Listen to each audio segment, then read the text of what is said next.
Jairo, né? A filha de Jairo foi curada por Jesus numa situação em que, na época, foi tido como um processo de ressurreição, né? Eu não sei se todo mundo conhece a passagem, mas para quem não conhece a passagem, a gente vai ler, né? A gente vai buscar uma, a leitura literal da passagem para que nós possamos, de fato, se inteirar do assunto.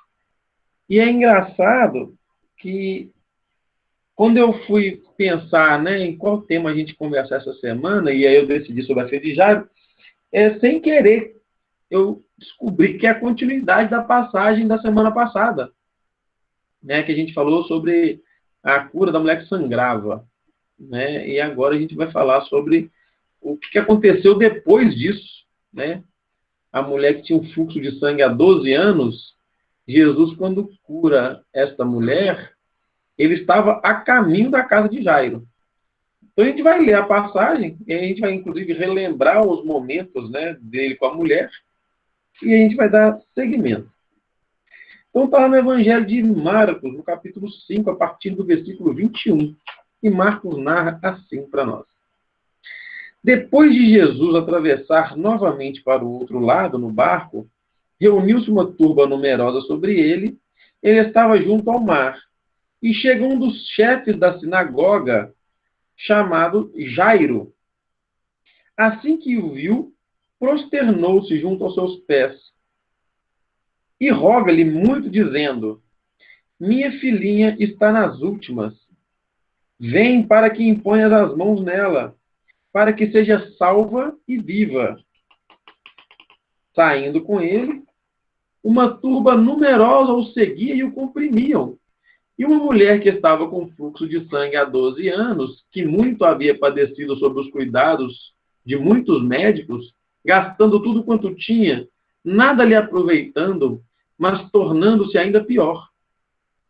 Depois de ouvir a respeito de Jesus, enquanto vinha na multidão, por trás tocou na sua veste, pois dizia: se tocar apenas na veste, serei salva. E imediatamente secou-se a fonte do seu sangue, e soube em seu corpo que estava curada do flagelo. Jesus, imediatamente reconhecendo que havia saído do poder de si mesmo, e voltando-se em meio à turba, dizia: quem tocou nas minhas vestes? Diziam-lhe os seus discípulos: vês que a turba está te comprimindo e dizes: quem me tocou? Ele olhava ao redor para ver o que fizer, para ver a que fizera isso. A mulher, atemorizada e trêmula, sabendo o que lhe havia acontecido, veio, prosternou-se diante dele e disse-lhe toda a verdade. Ele, porém, lhe disse: filha, a tua fé te salvou. Vai em paz e permanece curada do teu flagelo. Enquanto ele ainda falava, vieram alguns da parte do chefe da sinagoga, dizendo: tua filha morreu. Por que ainda incomodas o mestre? Jesus, ouvindo de relance a palavra que falavam, diz ao chefe da sinagoga: não temas, apenas crê. E não permitiu a ninguém seguir junto com ele, senão Simão Pedro, Tiago e João, o irmão Tiago. Chegando à casa do chefe da sinagoga, contempla o tumulto e muitas pessoas chorando e gritando. Após entrar, diz-lhes: por que estáis alvoroçadas e chorais? A criancinha não morreu, mas dorme. E zombavam dele. Ele, porém, fazendo todos saírem, tomou consigo o pai, a mãe e a criancinha. Perdão, tomou consigo o pai e a mãe da criancinha. E os que com ele estavam, e ingressa onde estava a criancinha. E agarrando a mão da criancinha, diz: só um momento.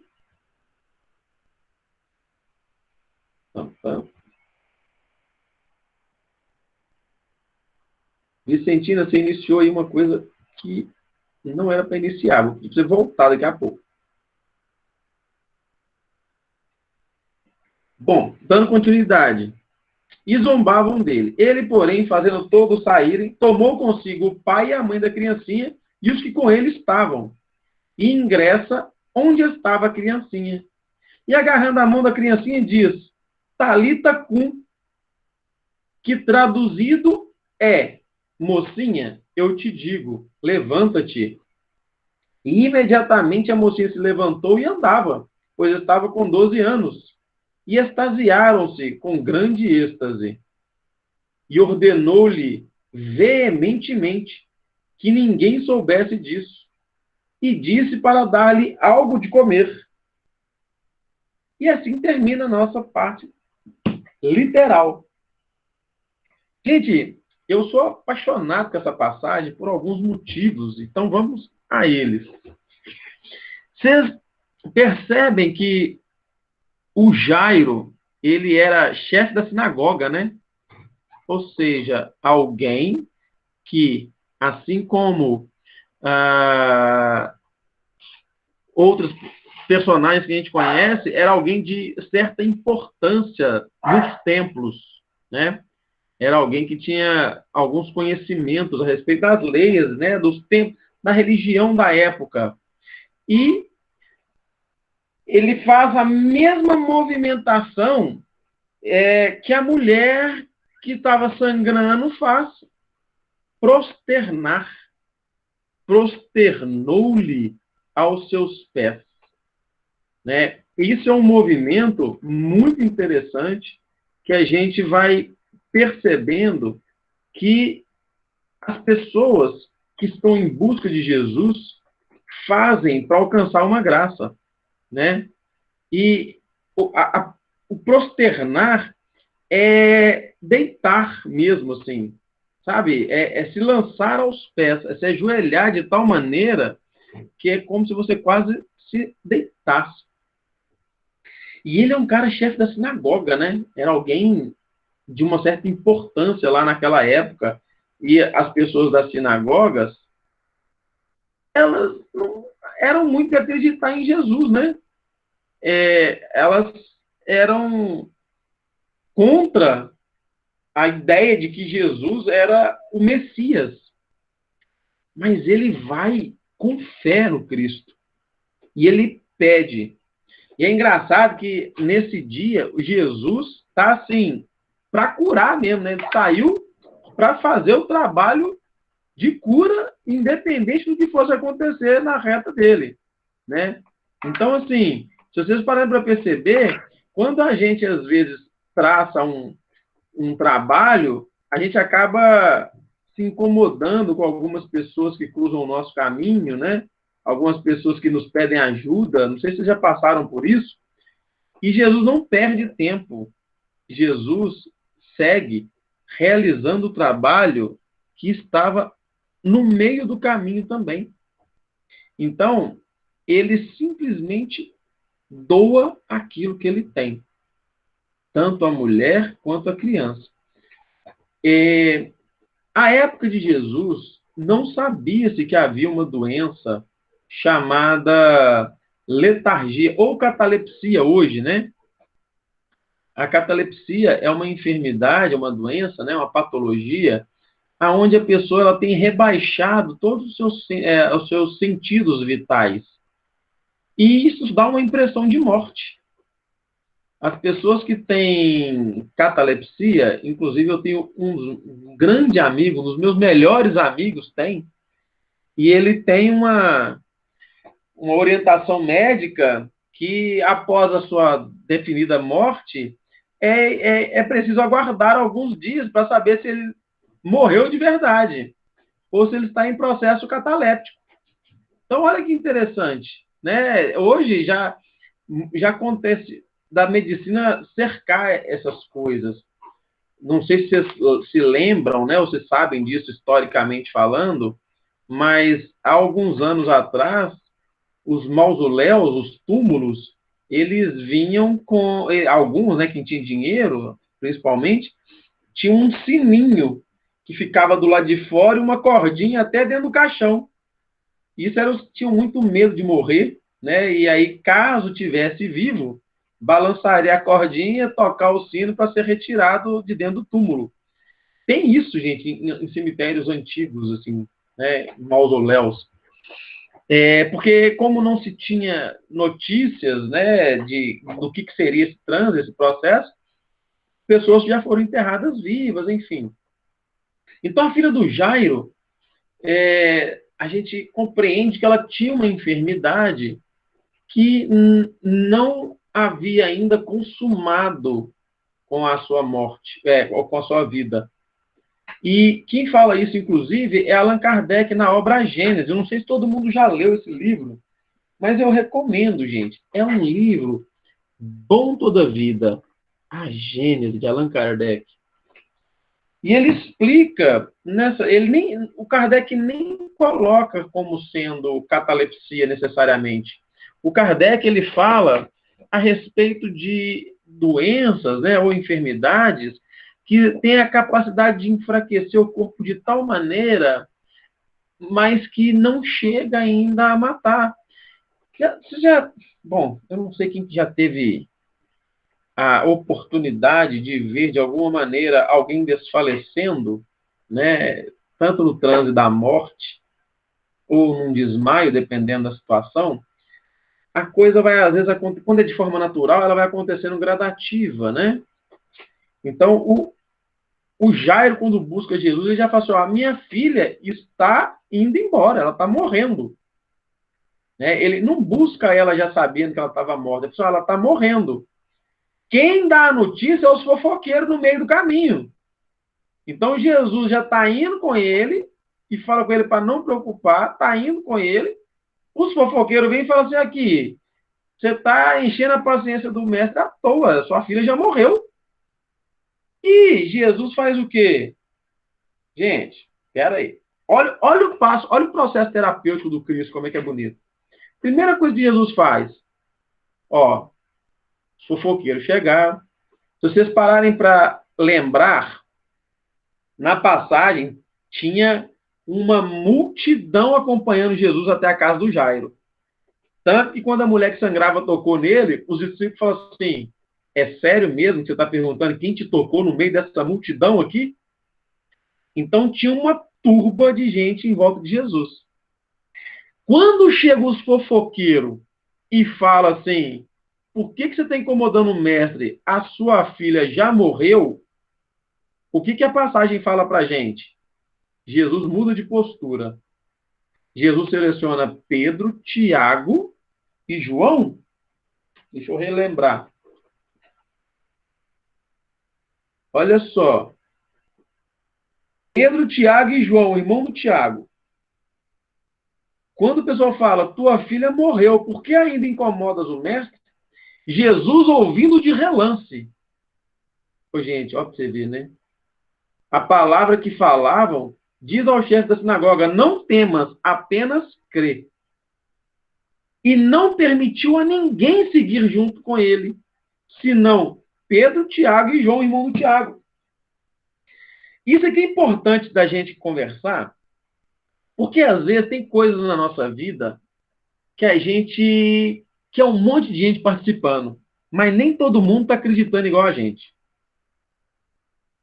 Tem gente que está ao nosso redor, às vezes, esperando o negócio dar certo, mas tem gente que está esperando o negócio dar errado. Tem gente que está esperando, às vezes, assim, só para falar, não falei que ia dar errado?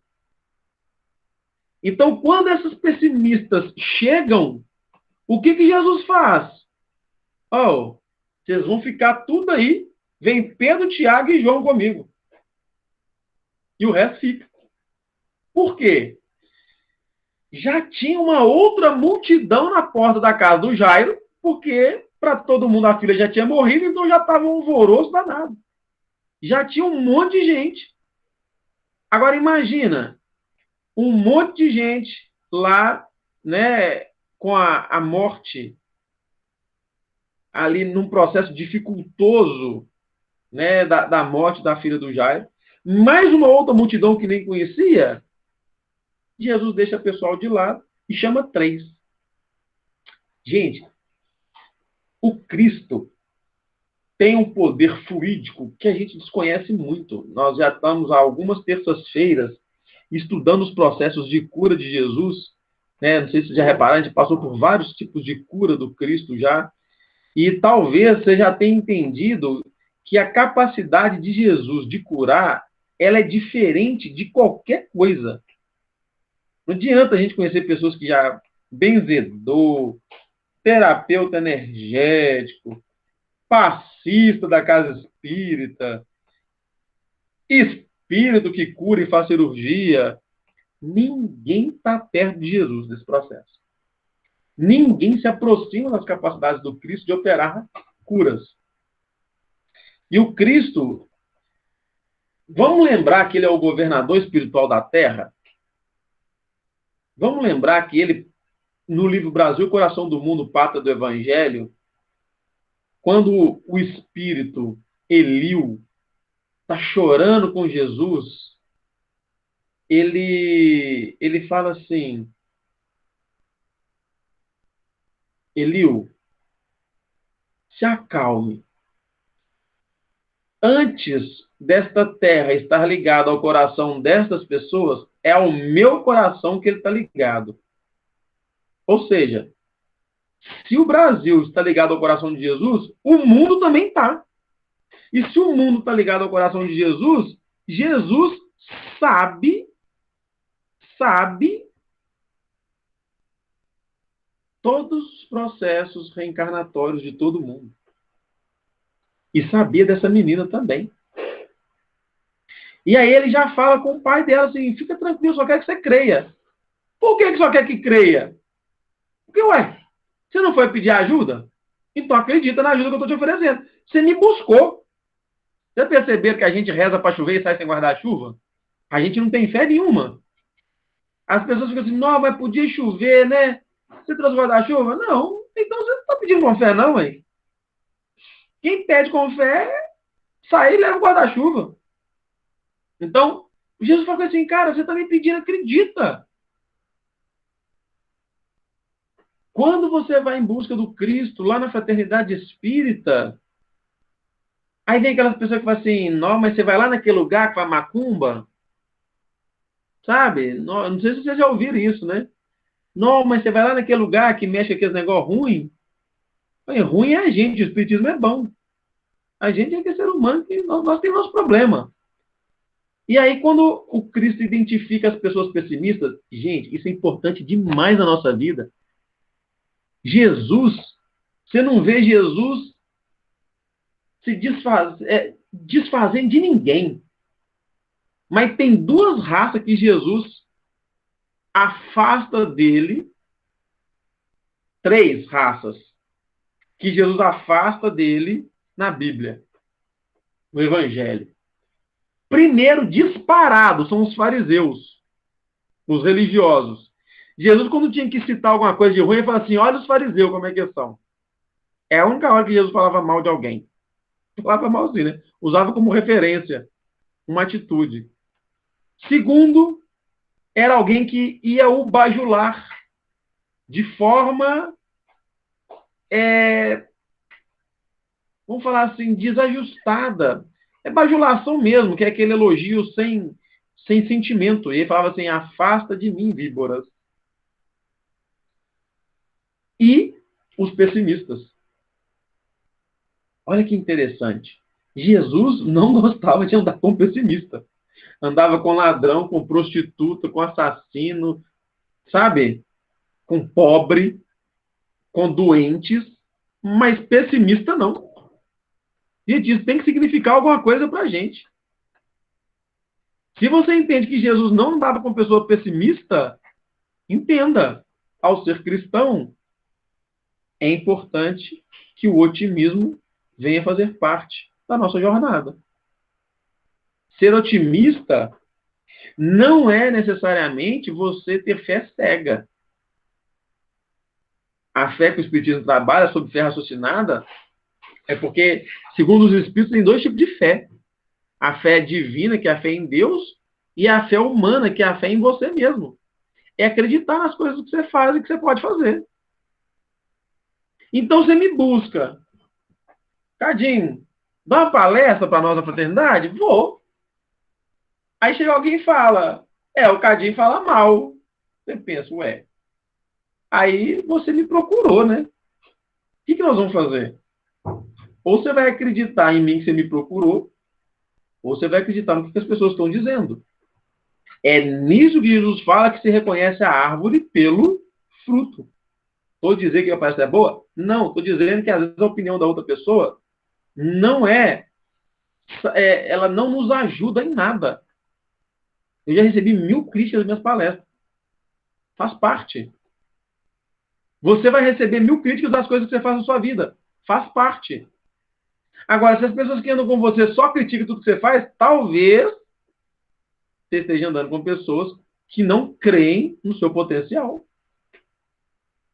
E aí, o espírito, às vezes, tem um medo de afastar das pessoas que nos prejudica, que é falta de caridade. Eu tenho que aceitar todo mundo como ele é. Olha, se a pessoa está se puxando pro buraco, de contar, deixa ela ir embora pro buraco sozinha. E principalmente no que tange a possibilidade de ajudar as outras pessoas, o que Jesus fez?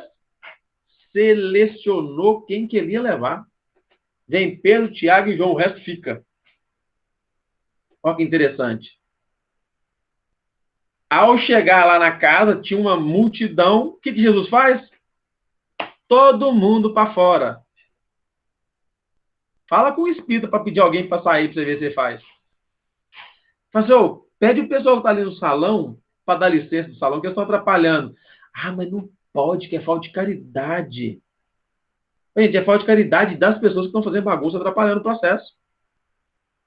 É falta de caridade quem não está cooperando para aquele monte de pessoa adormecida que está no salão desejando dormir, quer dizer, desejando continuar dormindo, né? A falta de caridade é não permitir que elas encontrem com Cristo para que elas possam se despertar. Porque o movimento dessa menina é o de não querer acordar. Ela tinha 12 anos.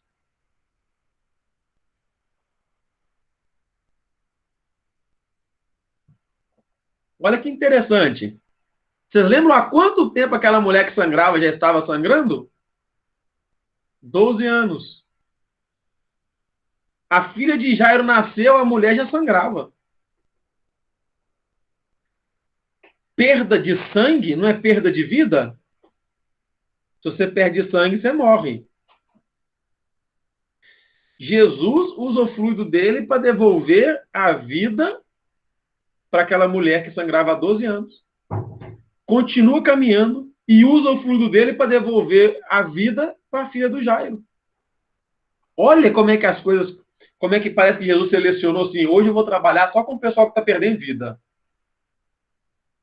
Hoje nós vamos pegar, não é leproso, não é nada, é quem está perdendo vida. E vai em busca dela. Ao selecionar as pessoas, Jesus retira o pessoal e aí ele fica com quem quer que a cura aconteça e com quem crê que a cura pode acontecer. Por que Jesus leva lá Pedro, Tiago e João? Por que a gente coloca? Deixa eu só fechar uma porta aqui.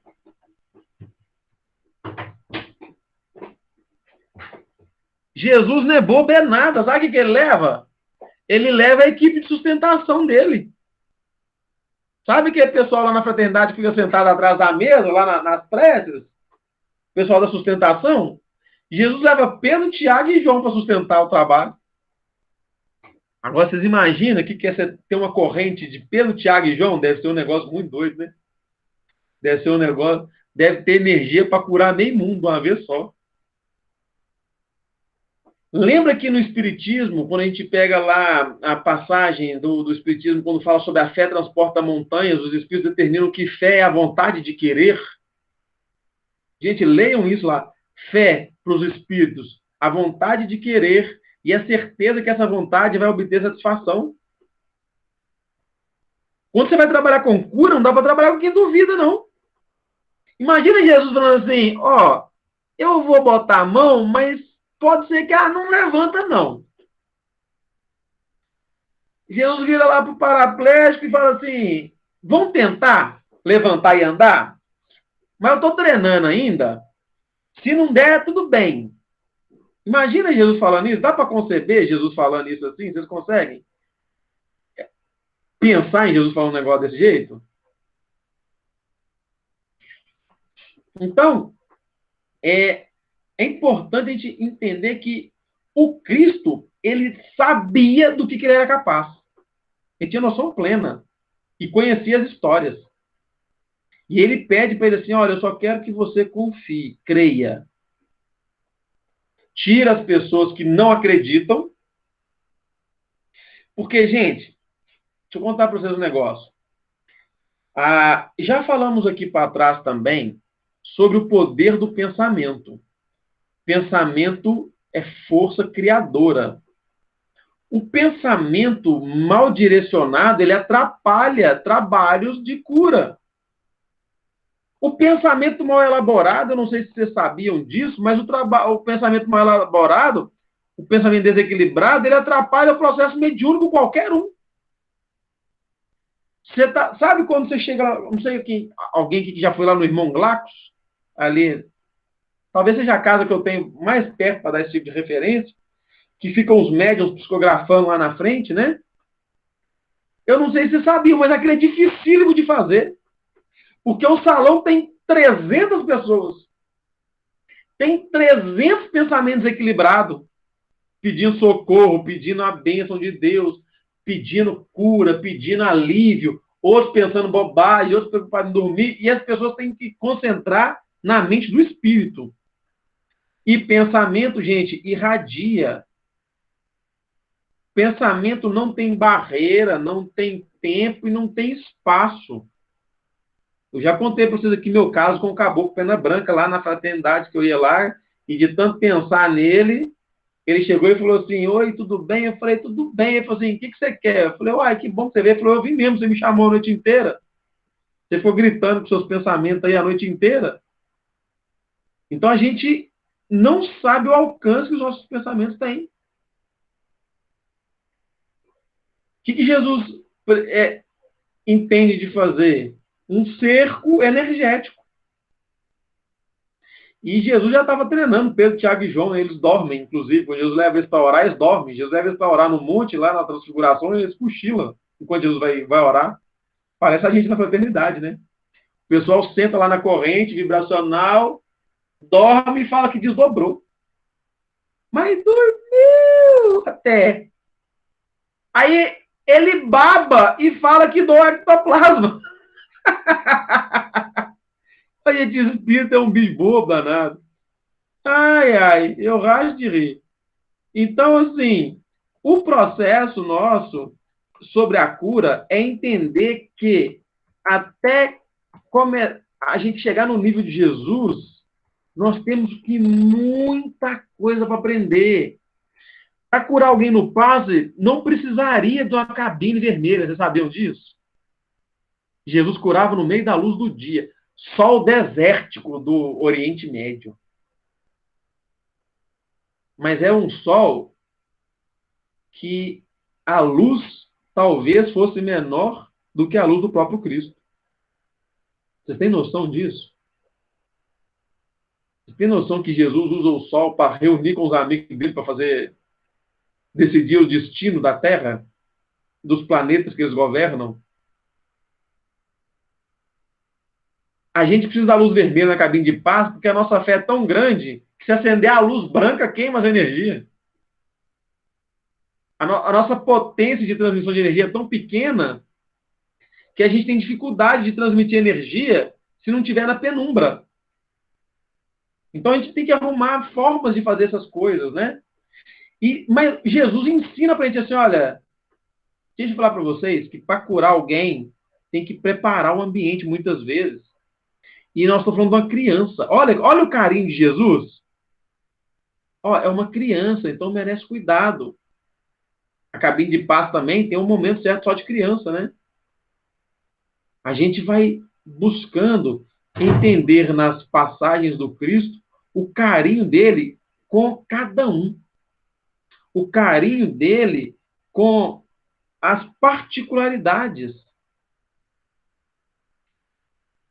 Eu acho isso tão bonito em Jesus, porque tem muito a ensinar para a gente. Então, se o Cristo pediu que a gente, para as pessoas pessimistas e curiosas saíssem do recinto, é importante a gente, às vezes, entender quem que a gente está chamando para acompanhar a gente no nosso processo de cura. Quem que você quer que vai com você para a fraternidade? Qual que é a sua postura ao chegar lá na fraternidade? Ou no templo budista, umbandista, católico, protestante? Como que está o seu posicionamento ao chegar nesses ambientes? Certa feita, o Chico Xavier estava com dificuldades de psicografar. O Chico passa por muitas coisas que a gente, não sei se todo mundo sabe, mas muitos desafios. Um dos desafios do Chico Xavier uma vez era, assim, eu não sei se todo mundo conhece a fama do Chico, né? Enquanto em vida ainda, mas iam centenas de pessoas diariamente à porta da fraternidade em que ele trabalhava, ou semanalmente, em busca de uma carta de um ente querido, em busca de um consolo. Então, você pensa, centenas de pessoas querendo um socorro e pensando com fé, pensando com intensidade, pensando ali com firmeza de propósito. A mediunidade nada mais é do que o médium conseguir abrir o próprio psiquismo para receber o pensamento dos espíritos. Só que todo mundo está ali pensando em espírito. Ou seja, imagina como o Chico Xavier não ficava recebendo aquele monte de pensamento. E aí quem conta isso é o querido palestrante Raul Teixeira, que não sei se todo mundo conhece. Ele conta que certa vez ele chega em Uberaba e ouve uma música, um bolero, próximo à fraternidade onde Chico trabalhava. Né? A Mansão do Caminho, do Grupo Espírita da Bênção, Grupo Espírita da Prece, que era onde Chico trabalhava. Então, o digníssimo Raul Teixeira conta que quando ele chega perto do Grupo Espírita da Prece, ele começa a escutar um bolero alto. E aquele monte de gente ali perto da fraternidade, e ele acha aquele bolero estranho está tocando ali, ele vai se aproximando da fraternidade, e quanto mais perto da fraternidade ele chega, mais alto o bolero fica.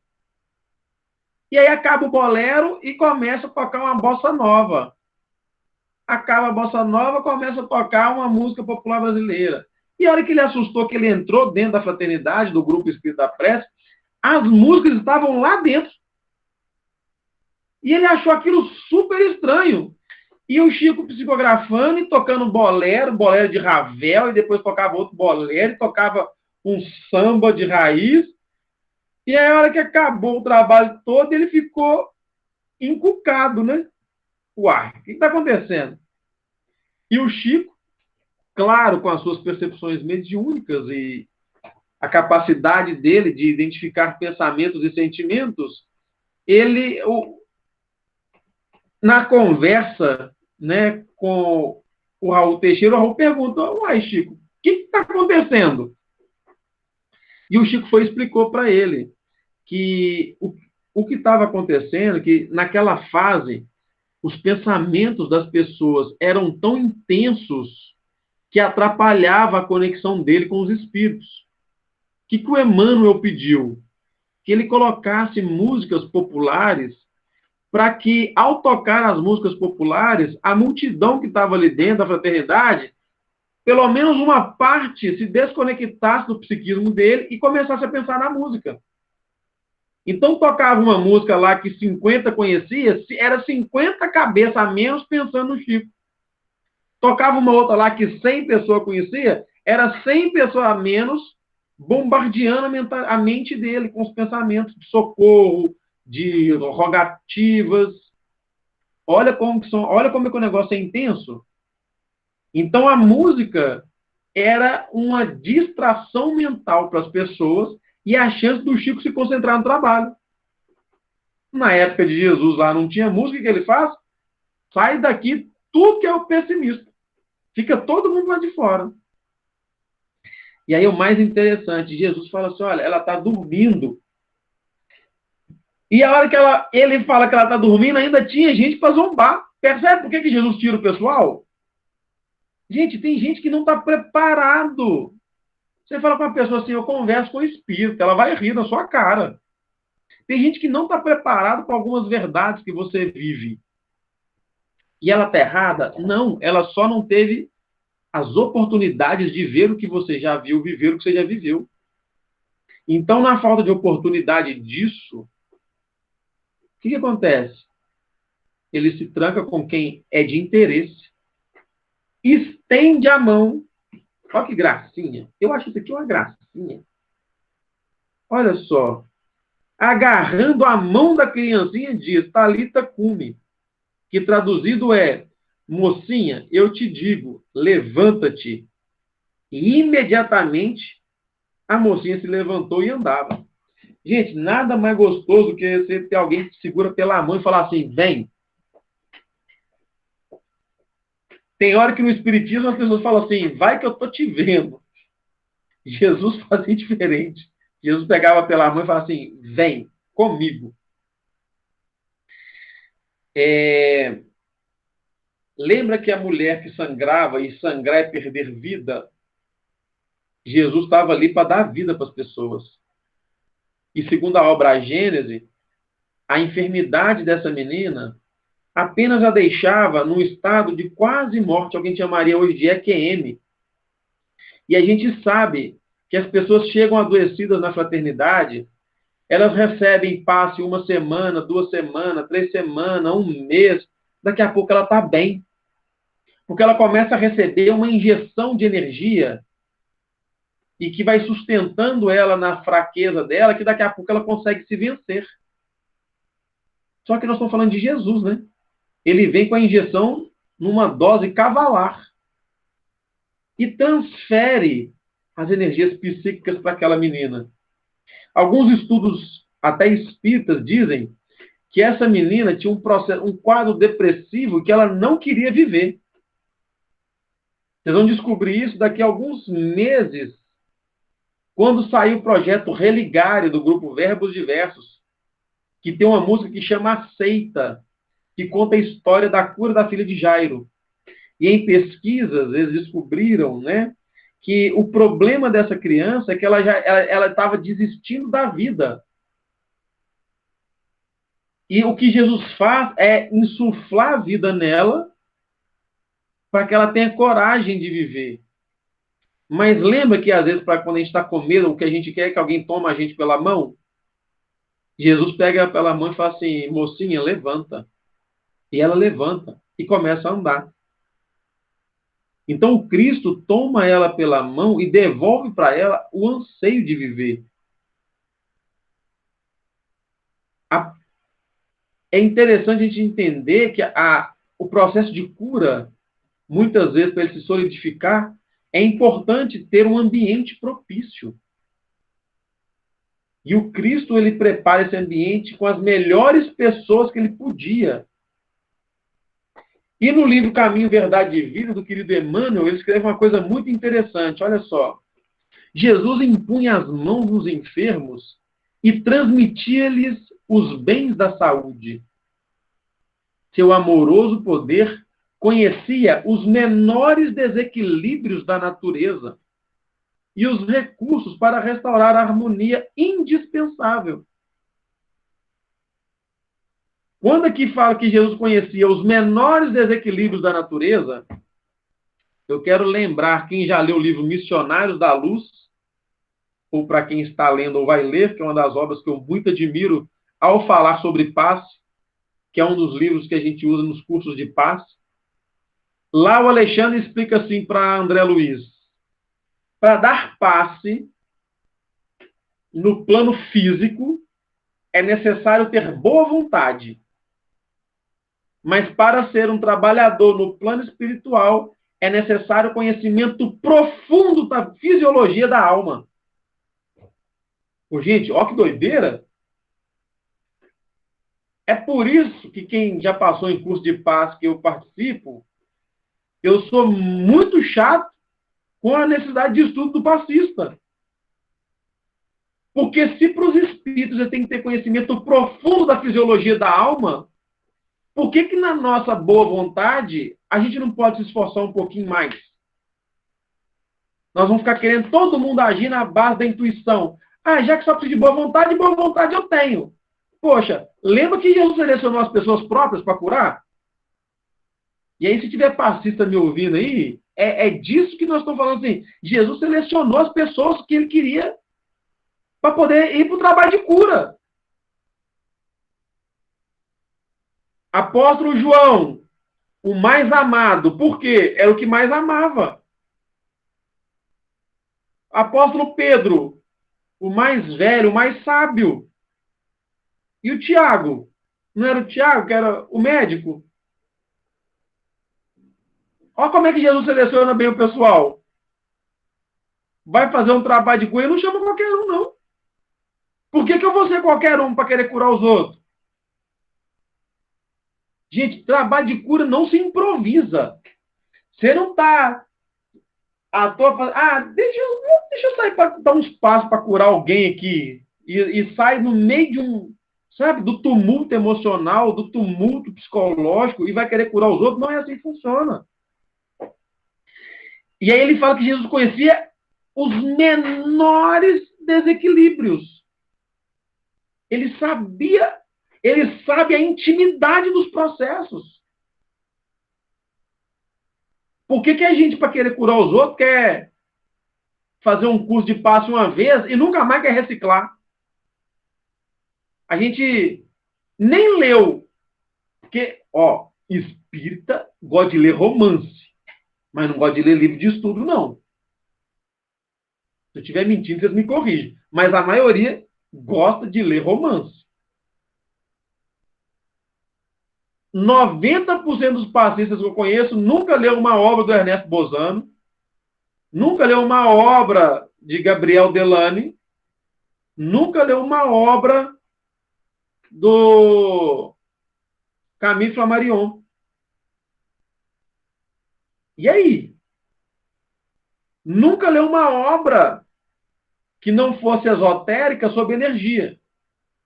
Acredita em cristais, mas não sabe como é que o poder do cristal funciona. Você sabe por que funciona banho de sal grosso? Aposto que todo mundo aqui, se não a maioria, já tomou um banhozinho de sal grosso. 7 punhados de sal grosso do pescoço para baixo. Porque se jogar na cabeça dá ruim, não joga não, viu? É só do pescoço para baixo. Vocês sabem por que funciona um banho de sal grosso? Alguém já leu sobre isso no Espiritismo? Se alguém já leu, eu vou pedir para escrever no chat aqui, ó. Eu estou perguntando aqui, parece que eu estou perguntando para a parede da minha casa. Alguém já leu, já estudou por que funciona um banho de sal grosso? A Vanessa Cesário, não. A Larissa não faz nem ideia. Ô, Larissa, você, inclusive, eu tô dando altos spoilers aqui. Você tá com o livro Missionários da Luz, né, para ler. Dentro do livro Missionários da Luz,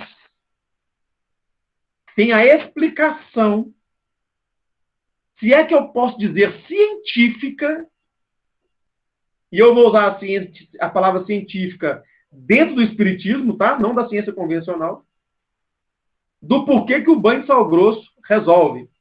Ô, Walter, não é só para tirar energia ruim. Faz isso. Mas o motivo por que faz isso? Se vocês não sabem, eu vou pedir para vocês lerem o livro Missionários da Luz, que eu não vou contar nessa noite. Leiam o livro Missionários da Luz, que lá vocês vão encontrar a resposta. Ou então vai para o curso de passe, que lá eu conto. Funciona, gente, o banho de sal grosso. Processo energético. Mas o porquê que funciona, André Luiz explica. André Luiz não, Alexandre. Explica para André Luiz, no livro Missionários da Luz, que é uma obra espetacular. Então, É importante a gente aprender o porquê que nós estamos querendo mexer com cura e o que nós vamos fazer, como que a gente está preparando a nossa casa íntima. Jesus prepara a casa da menina para curar ela. Lembra que a gente usa um monte de metáfora para falar das curas? Quando a gente foi falar do aleijado, que subiu, e subir na casa representava a prece, depois descia para ficar abaixo do Cristo, né? Jesus falou assim, ó, deixa vir em mim as criancinhas, porque dela é o reino dos céus. Ou seja, Jesus entrou na casa daquela menina. E ao entrar na casa dela, ele chama e ela vem. Olha para você ver, deixa vir em mim as criancinhas. Só aquele que se assemelhar às crianças, que recebeu o reino dos céus com doçura, é que vai poder entrar no reino dos céus. Ele chama, o que ela faz? Levanta. Talvez o caminho que aquela menina estava buscando, que era o caminho de perder a própria vida, não era o melhor caminho. Ela precisava de um caminho bom. E qual que era o caminho bom? Eu sou o caminho, a verdade e a vida, e ninguém vai ao Pai senão por mim. O Cristo é o melhor caminho. E o Cristo chama e ela não... Gente, olha que legal. O pessoal já tá... Os fofoqueiros foram falar que a menina já tinha morrido, o povo já estava chorando, e Jesus ainda falou assim, por que vocês estão alvoroçados e chorando? A menina só dorme. E Jesus, quando chama ela, imediatamente ela levanta e anda. E Jesus ainda ordena que ninguém soubesse disso. E por que ela estava num processo de fraqueza e inanição que Jesus ainda falou assim, ó, dá alguma coisa de comer para essa menina. Minha parte eu já fiz, faça a sua agora. Gente, olha que interessante, Jesus cura, mas a manutenção da cura ele deixa por conta dos pais. Fala assim, agora dá uma coisa de comer para essa menina. Você vai na casa espírita, encontra com Cristo, você se cura. Agora é hora de se alimentar. Onde que você encontra a cura no Espiritismo muitas vezes? Nas verdades que o Espiritismo te mostra. É o encontro com Jesus. Você encontrou com Jesus, olha a verdade. Olha Jesus te dá na mão. Eu vos enviarei um Consolador que virá explicar tudo que eu vos tenho dito e explicar outras coisas. Quando você está desconsolado e precisa de um Consolador, você encontra o Espiritismo, olha Jesus te dá na mão. Só que depois que você acorda para a vida espiritual, é hora de se alimentar, gente. Alimentar de quê?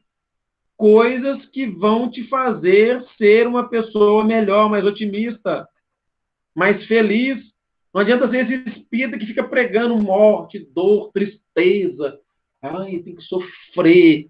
Nossa, eu tenho... Sabe? Meu Deus do céu, a vida é muito dolorosa. Gente, a vida já tem dor. Deixa esse trem para lá e busca ser feliz. Busca se alimentar de coisa boa. O que é dar de comer? Paulo de Tarso tem um ensinamento que ele fala assim, olha, quando eu era criança, eu me alimentava de coisas de criança. Agora que eu sou adulto, eu me alimento de coisas de adulto. Se você chegou no Espiritismo, o seu alimento já é diferente do alimento de outras pessoas. Por que isso? Porque você já está apto a compreender coisas que outras pessoas não compreendem. A importância de mudar a sua alimentação é por causa disso. Ah, mudar a alimentação para comer carne? Não necessariamente, criatura. Mas é parar de se alimentar de notícia ruim, notícia pessimista, notícia trágica, notícia infeliz.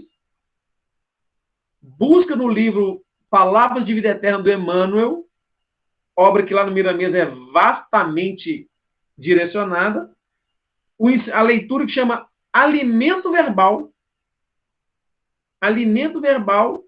do livro Palavras de Vida Eterna. Para aprender que é importante selecionar o que entra pelas as vias dos olhos e dos ouvidos. Isso os espíritos que estão ensinando para nós, gente. E Jesus, quando entra notícia ruim, ele já veta na hora. Então, vamos aceitar que o Cristo está para nos curar, mas é importante que a gente creia. Mas crer é o princípio do processo.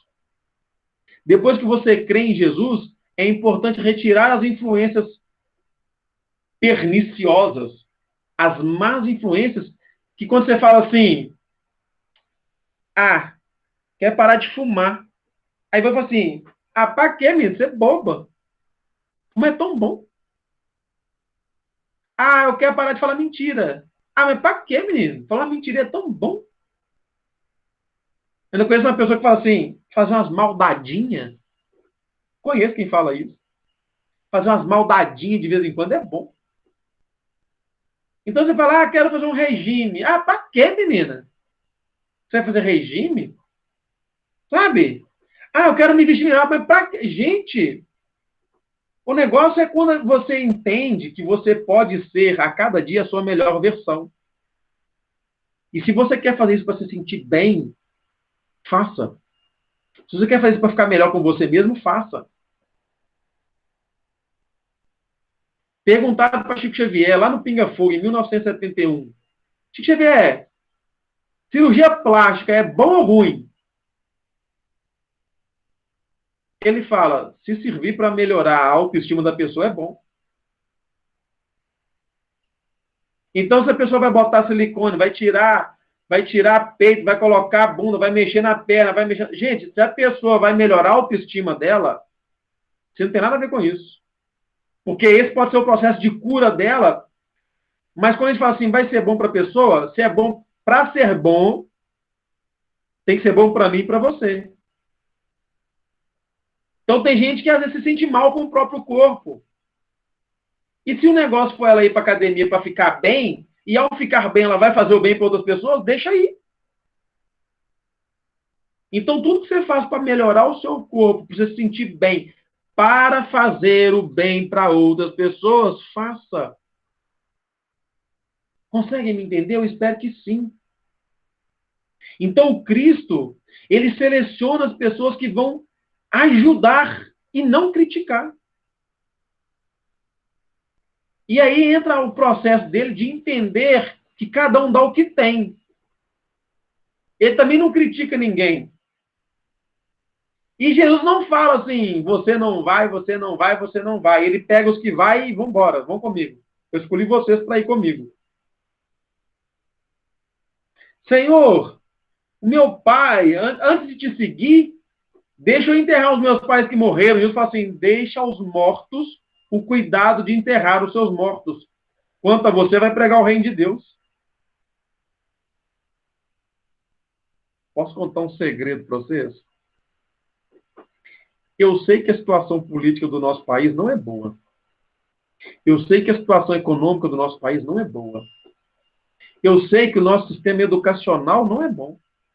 O nosso sistema carcerário é muito infeliz. Mas se nenhuma dessas áreas é a sua área de atuação profissional, deixa para as pessoas que trabalham nesses lugares resolver os problemas delas. É isso que Jesus está falando assim, deixa aos mortos o cuidado de enterrar seus mortos. Você tem que ter a sua opinião política só para você saber o que você vai fazer diante da urna de votação.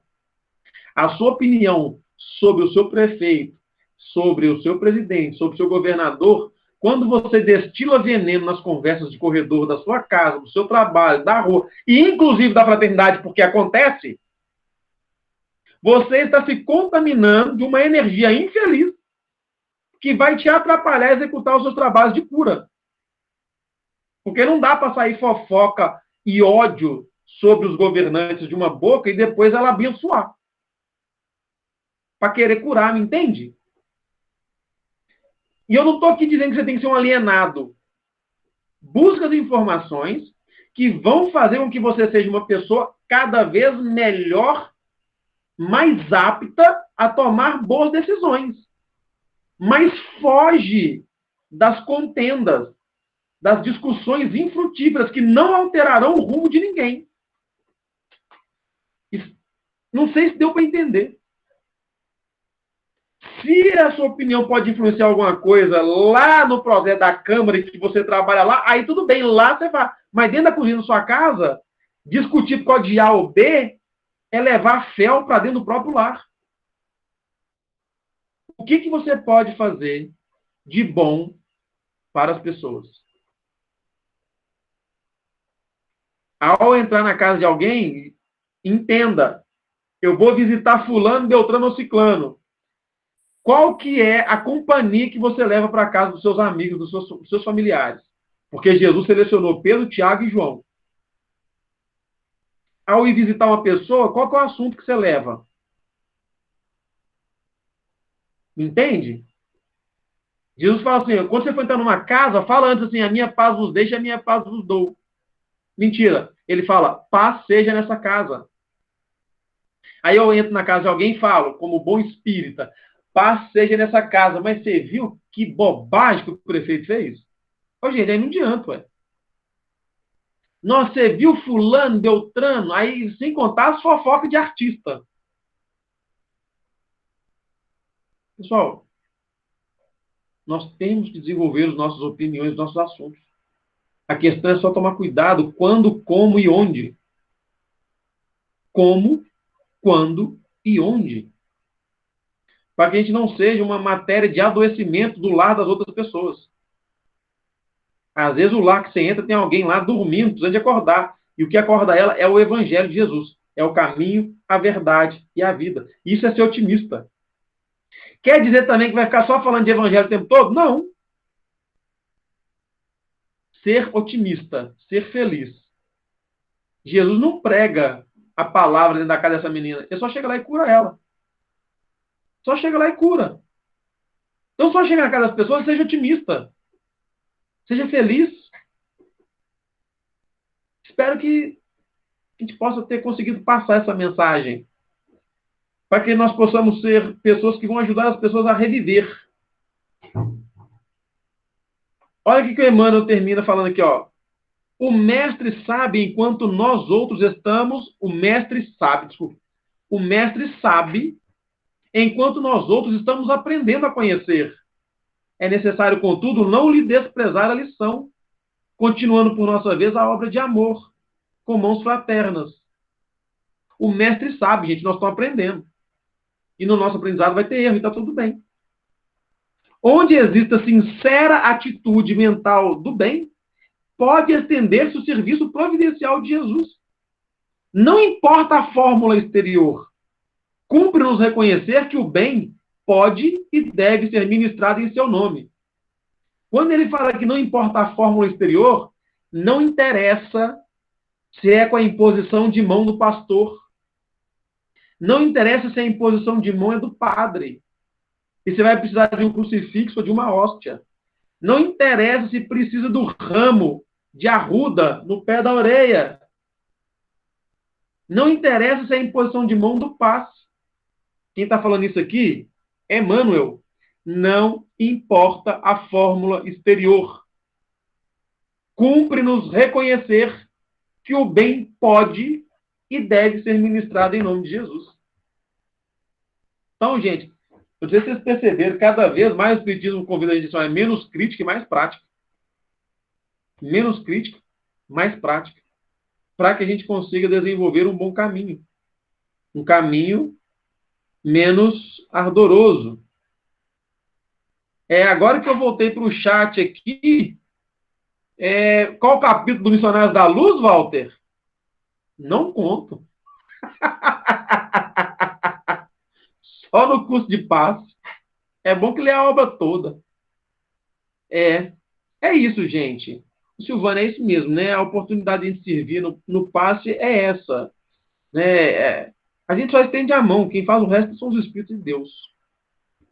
Gente, eu agradeço do fundo do coração a atenção e o carinho de vocês. Mais uma vez, né? Agradeço muito, assim, pela